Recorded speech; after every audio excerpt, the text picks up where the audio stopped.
Okay, so we're going to kind of continue on talking about evaluating art with words. So this is basically kind of how to write about art. So the first step, it's kind of a three-step process, but the first step is get the facts. So basically, facts are pretty straightforward. You just need to know the name of the creator, title, date, subject, medium, size, location of work.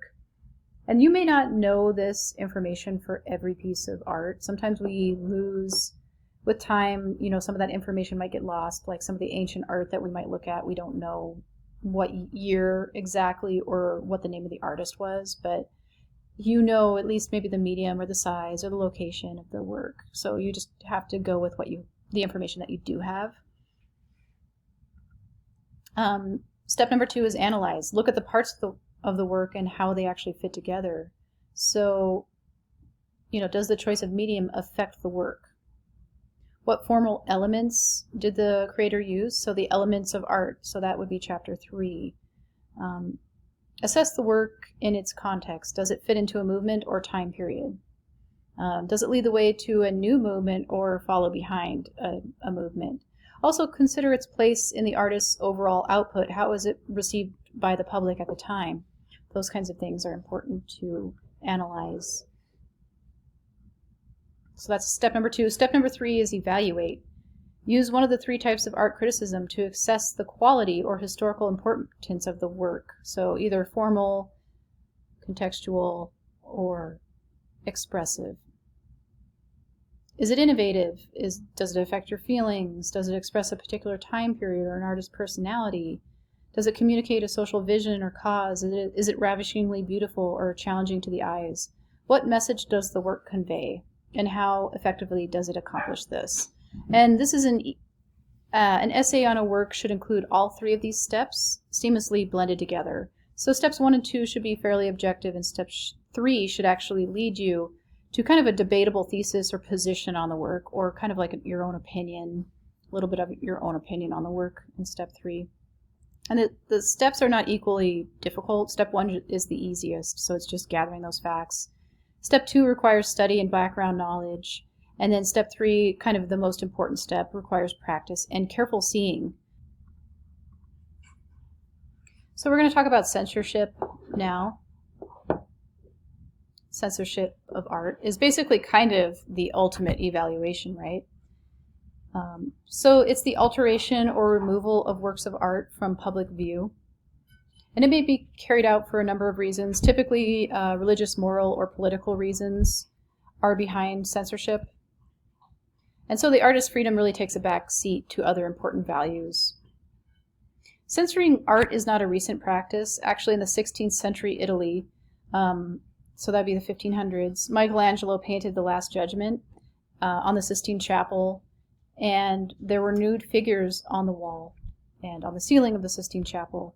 And the work aroused not a lot of controversy at the time that it was painted, but later popes found the figures too revealing and then ordered actual loincloths to be painted over the figures. So we'll actually take a look at that. These actually were not originally in this piece. This was actually painted on later, on top, adding all these garments in to cover up the private parts. That was not original to the piece and was ordered by later popes. So this piece was partially censored due to nudity. And then we also have the example of Hitler censoring artworks and the Nazis censoring artworks. They actually kind of had a little bit of a war on modern art, and I have a video link here that I'll include in the week 4, I believe. And they confiscated modern art because they felt like it didn't really reflect the nationalism that they wanted it to reflect. And abstract art they found especially definitely not nationalistic enough for them. And many of the artists who made modern and abstract art at this time were actually banned from working. Their works were confiscated, and many of them had to leave Germany and immigrate to other areas to kind of get away from the persecution from the Nazis. So I'll put that video in the content area of week 4. So we also have religious reasons. So we talked about, the Nazis, that's a political reason. We talked about kind of moral reasons or religious reasons before that, about the loincloth example in the Sistine Chapel. But this one has to do with kind of another religious reason. So these are, satirical depictions of the Prophet Muhammad done by Western cultures. So religious reasons for censorship are common as well. So in the Islamic religion, any depiction of the Prophet Muhammad is frowned upon or forbidden. So they do not have representations of the Prophet Muhammad ever. It's forbidden in their culture. So, and they're forbidden because he is considered the one and only true messenger of God.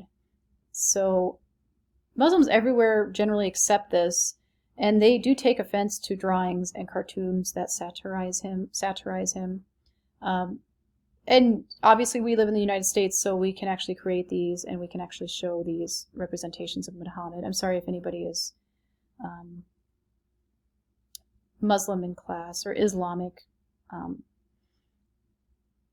but these are acceptable in the United States.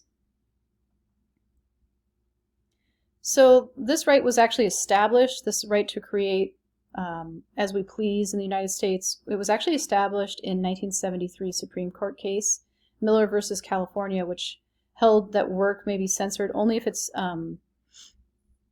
demonstrably obscene, and that is if the average person really finds it obscene, and if the work as a whole lacks literary, artistic, or political, or scientific value. So our society places a high value on personal self-expression and seems to favor the freedom of artists. So luckily, we don't have a lot of censorship in our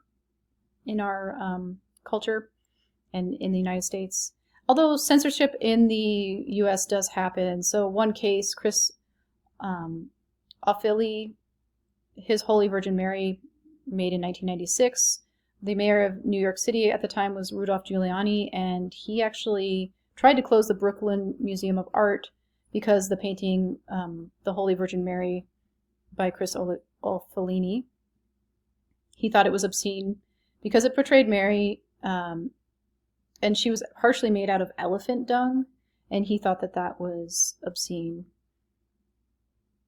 And the artist in the museum claimed that the elephant dung is a part of medium used in African cultures, which Chris is a part of, and that he has a right to use the medium that he chooses to use as an artist.